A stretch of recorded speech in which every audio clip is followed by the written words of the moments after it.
Thank you so much, and good morning to all of you. It's very difficult coming after my very good friend, Jennifer Morgan, but I first want to thank E3G and all of the dedicated colleagues who've made such an invaluable contribution to our work on climate over the course of the last few decades. And I'm delighted to participate in this morning's event to share our own perspective on how the international financial system can contribute to building trust and resilience to keep the 1.5-degree goal of the Paris Agreement within reach, but also to deliver on the climate justice imperatives that we all have. So colleagues, as the Secretary General said just a few weeks ago, we are truly at a moment of truth in our fight against the climate crisis. Our internationally agreed goal of limiting warming to 1.5 degrees Celsius is hanging on a thread. And we know that to keep this limit within reach, global emissions must fall by around 9% annually during this decade of the 2020s. Yet the reality is that global emissions continue to head in the wrong direction and rose by 1% last year. And as the world charges towards the 1.5-degree limit, the cost of climate chaos keeps piling up, with those that have contributed the least paying the highest price. And one of the great injustices of the climate crisis is that the most vulnerable are being left stranded and struggling to deal with a crisis they did nothing to create. And it is a shame that for every $1 that is needed by vulnerable developing countries to adapt to climate extremes, only about 5 cents of that $1 that is needed, only 5 cents is being mobilized. And today, less than 10% of the required basic weather and climate data required to build effective early warning systems is available from least developed countries and small island developing states. Less than 10% of the most basic climate and weather data is available from SIDS and LDCs. And 6 out of every 10 persons in Africa are not covered by an effective early warning system. And we know that early warning systems are the most basic tools for saving lives and protecting livelihoods. While those at the center of the climate crisis, the fossil fuel industry, continues to make record profits while riding on the backs of taxpayers and enjoying trillions in taxpayer subsidies.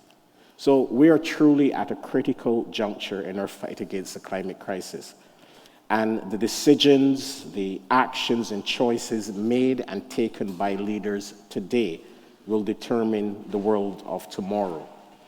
And this battle to keep 1.5 within reach, it will be won or lost under their watch. And the good news is, I am optimistic that it can be won. It can still be won. We have never had this much clarity on what needs to be done, by whom, and over what time frame to keep 1.5 alive and to deliver climate justice for those on the front lines of the climate crisis. We have the technologies, the solutions, the know-how to cut emissions and save ourselves. Renewables have never been cheaper or more accessible. The cost of wind, solar, and battery storage has plummeted over the last decade, and they are delivering energy security, clean air, new and good jobs, and increased energy access. And last year, clean energy investments reached a record high, double the amount that was invested less than 10 years ago when the Paris Agreement was finalized. And there is enough global manufacturing capacity available worldwide to meet the goal of tripling renewable energy that was agreed to at COP28 last year. However, we still face a number of challenges. Clean energy investments in developing and emerging economies outside of China are stuck at the same levels as they were in 2015 when the Paris Agreement was finalized. And last year, a mere 15% of new clean energy investment went to emerging economies and developing countries outside of China. And these countries represent 2/3 of the world's population. And despite Africa's wealth of natural resources and vast renewable energy potential, it was home to less than 1% of last year's renewable energy installed capacity. So we need a global financial system that is part of the solution, rather than one that continues to incentivize planetary destruction and fails to allocate affordable finance to the places that need it most. We know what the investment needs are, in excess of 1.7 trillion a year for developing and emerging economies outside of China. So in short, we need a massive expansion of affordable public and private finance to ensure that developing countries can truly join and meaningfully participate in the race to net zero, while at the same time protecting their people from worsening climate impacts. And we know what the barriers are. They include the high cost of capital, high levels of indebtedness, and insufficient risk-bearing and cheap capital. So the cost of capital, and as we look at what needs to be done, we have solutions to addressing this issue of the cost of capital. We know that the cost of capital could be as much as 3 to 4 times higher for developing and emerging economies than for the advanced economies, and this negates the record low cost and affordability of renewables. And we know that a bigger and bolder MDB system will be absolutely critical, as well as new and innovative financial instruments to address the risks, some of which are unfair risk perceptions, that these are absolutely critical. Yet, we continue to tinker with MDB reform. It is not yet delivered at the pace or scale that the climate crisis requires. And on the debt side, we know that low-income and low-middle-income developing countries are currently spending around 23% and 13% respectively of their export revenues to repay their sovereign debt. More than these countries are investing in education and health, let alone the energy transition or climate resilience and adaptation. And we have historical precedents for addressing this issue. In the aftermath of World War II, to support the rebuilding and reconstruction of Germany, the share of export revenues going into debt servicing for Germany was capped at 5%. It was capped. It was a decision taken by Germany's lenders that export to debt service to export revenues would be capped at 5%. Yet today, developing countries, low and low middle income developing countries are having to pay 23% and 13% respectively of their export revenues simply to service debt. So we need to get serious, right? We need to get serious about these issues of international financial architecture reform. And in the absence of new public grant and concessionary finance, we need to start moving from exploring to implementing new and innovative sources and new and solidarity levies on sectors such as shipping, aviation, and fossil fuels.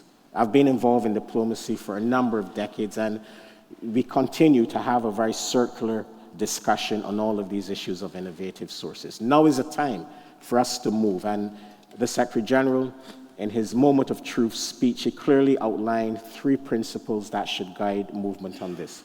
Scalability, because we need finance at scale. Fairness, developing countries and vulnerable peoples and communities should not be burdened with unduly burden. And third, we need to ensure that these new levies or sources are easy to collect and to administer. So we hope that many of the international efforts currently underway in this area move from discussion and exploring to clear implementation. So I know that Nick, I will disagree a bit with what Nick said earlier. He's my friend, so I guess that we can do this. Despite the very clear economic case for urgency and ambition, we're simply not moving fast enough. And in my view, the climate crisis is a crisis of political will. It is a crisis of political will.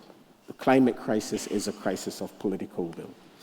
And climate politics and diplomacy is currently taking place against the backdrop of 3 really important political forces: geopolitical divisions, a massive leadership, and I may say genuine leadership void, and third, mistrust between the developed and the developing world. And I think as we look at what needs to be done over the course of the next 18 months, we talk about COP30, but the road to COP30 has to go through Baku at the end of this year. And we have this negotiation on a new climate finance goal. And I believe that this negotiation on this new climate finance goal, it needs to send the right political signals that there will be predictability and certainty to climate finance flows to the developing and emerging economies. And it must add impetus to all of those issues that I just mentioned on MDB reform, on issues related to debt, on issues related to exploring and implementing innovative sources of finance. So I share Jennifer's view as well that the opportunity of the next round of indices, which are due in 2025, that we must seize this opportunity. And we need indices from the G20 that truly reflect their responsibility to reduce emissions. But these indices must be backed with credible policies and regulations. And I will use the R word. We need credible policies and regulations. All of the G7 countries have committed to net zero by 2050. Yet in virtually every one of them, they're still approving new oil and gas licensing, which the IEA has said is incompatible with a 1.5 degrees Celsius world. When one looks at the new oil and gas licensing being issued, the majority is from the advanced economies who have all committed to net zero. When one looks at who's financing new fossil fuel infrastructure, which again is incompatible with the 1.5 degree goal of the Paris Agreement, most of these financial institutions are in the advanced economies. And there's no requirement for them to have transition plans that are in line with the net zero commitments of these countries. So they are to be serious, if leadership and seriousness is the order of the day, we need the NDCs from the G20 to be extremely clear in terms of not only have a number, but be very clear in terms of what are domestic policies and regulations that will be attached to implementing the goals contained in their nationally determined contributions. And for the developing countries, the preparation of this new round of NDCs also presents a golden opportunity for these countries to clearly identify their transition pathways, which will be different. We're all starting from different starting points, but also to detail their investment needs. Their investment needs both on the energy transition, but also investment needs for adaptation and resilience, which is the overriding priority for most of these countries. And we can learn from some of the recent examples that we've seen. The Just Energy Transition Partnerships, as imperfect as they are, represent a very clear model for developing and emerging economies on what needs to be done at the local level to coordinate all various sectors and actors around a nationally owned plan that can be financed from a variety of sources, domestic resources, internationally sourced finance as well. And we need countries, developing and emerging economies, as they prepare these plans, to have all relevant sectors and ministries and stakeholders around the table. And it also requires all of the international actors to also coordinate around these nationally owned and national-led plans. So I believe the opportunity of the preparation of the upcoming round of NDCs represents one of the best chances that we have of fighting this crisis and sending the signals and certainty that is needed by the private sector. So in conclusion, I know that I've exhausted my time, but I believe that the opportunity to truly address the climate crisis is within reach. The challenges are complex, the challenges are urgent, but we've never been this well equipped to meet those challenges.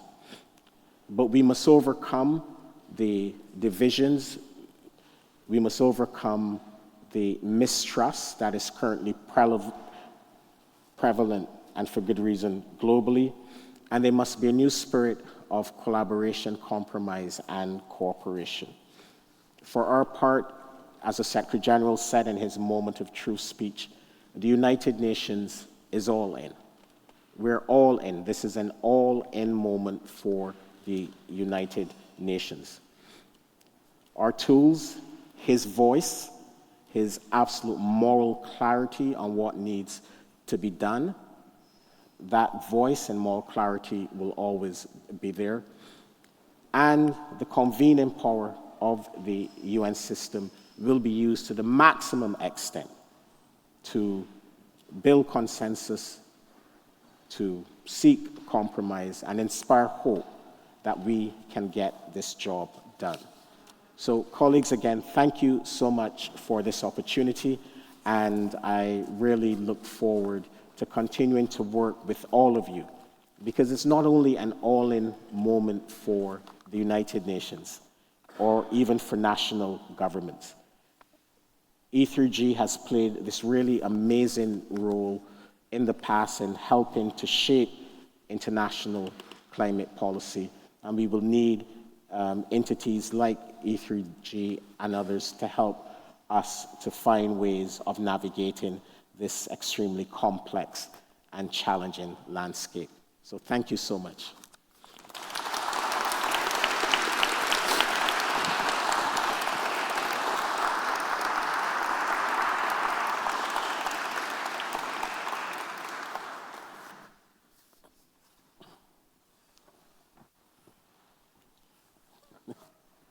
find the mic. I'm sorry, I'll get better at this one day. Selwin, thanks so much for that and for your kind words. Let's talk about political leadership, as you raised it. Obviously, it is a personal quality, and I think you're right. I've never seen the landscape being so bereft of leaders, but it's also a result of how leaders talk to each other and what happens in their countries. So I'll be interested, you talked about the UN being all in. What are some of the things you'll be doing and the Secretary General will be doing to build that sense of joint responsibility, collaboration and leadership? But also, what would be the challenge you push out to the room and to these stakeholders and what they need to do inside their countries to do the same from the bottom up? Yes, so the UN does not have lots of resources. We can't force anyone to do anything. But we have the voice of the Secretary General, and he will continue to provide moral clarity on what needs to be done, by whom and over what time frame, as I said earlier. And he will continue to try to convene leaders to find solutions to some of the challenges that we face. And we also have a broad network of UN system entities who've been mobilized to help the developing countries in particular address some of the challenges that they are facing on climate. And I'll give you a couple of examples. UNDP, it has presence in most developing countries, and we've tasked UNDP to coordinate the UN system internally to deliver and help the developing countries prepare their next round, their next generation of NDCs under the umbrella of UNDP's climate promise, right? So practically, the developing countries, many of them lack the capacity to prepare climate plans that can serve as transition plans or investment plans. So we're using the UNDP architecture really to help these countries to do that. Another example is on some of the challenges that we're currently facing around issues like critical energy transition minerals. We know that demand for these minerals will increase or is increasing manyfold, and they're concentrated in a few areas, and processing is also concentrated in a few areas as well. And we know that if we do not address the challenges related to resilient and transparent supply chains for critical energy transition minerals, it can serve to potentially slow down the energy transition. So the Secretary General, he has convened a panel of resource-rich countries, countries of processing, countries of consumption, along with stakeholders, indigenous people, the industry, civil society, etc., to come up with some solutions to address the challenges that that this issue of critical energy transition minerals might have. So we see the role of the UN and the Secretary General to convene, to help, to push, but many of the decisions will ultimately have to be taken by national governments and other stakeholders. And on the role of folks in this room, we really need your voices, we need your leadership, we need your ideas. No one has a monopoly on good ideas, no one has a monopoly on solutions. And we also need you in the absence sometimes of national governments working together and collaborating to reach out to institutions and entities in other countries and try to understand their perspective and try to work with them to address some of the complexities of the transition. So, you know, reaching across national borders and engaging and working with many of your colleagues to exchange ideas, because none of us have a monopoly on solutions. Thank you so much. I think it's good. We often talk about the need for whole of society action domestically, but I think we also need whole of society diplomacy if we're going to rebuild the trust and just do the basic practicalities of such a strong project. So that's a great message to finish on. Thank you so much for your work, Selwin. It's a really critical year for the UN as well as for the rest of us, and I know you're doing your best to get all the machinery to work, so thanks for being with us. Thanks for being at London Climate Action Week. I think it's your first, and I hope you enjoy the rest of your time here. Thank you. Thank you.